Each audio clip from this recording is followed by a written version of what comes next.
好来，乡亲啊，一般来讲，这个地树为着要方便采收、增加产量，拢会甲树仔仔甲矮化。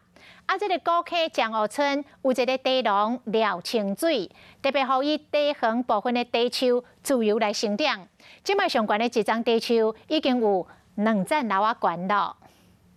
一般地树差不多拢3、4尺悬，也毋过伫上湖川倒一个地龙叫廖清水，伊特别好部分的地树家己去发，即马上悬的一丛已经发到差不多有2层楼啊遐悬。啊，你若想讲要留大丛的？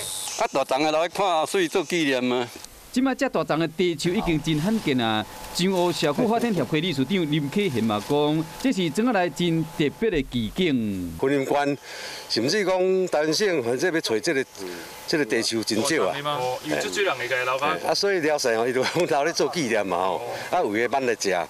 退休的廖清水，即马种茶，因讲是伊的兴趣，有闲时就去挽茶，啊若无聊时，嘛摕茶叶来煲。 无农药，绝对无农药。啊，用一只来食哦。诶，你食，啊你啊，食吼，啊你即摆过食滚水足甘啊。因为遮悬的地树真有特色，社区人希望讲将这个所在呢小整理一下，未来嘛使变做社区的景点。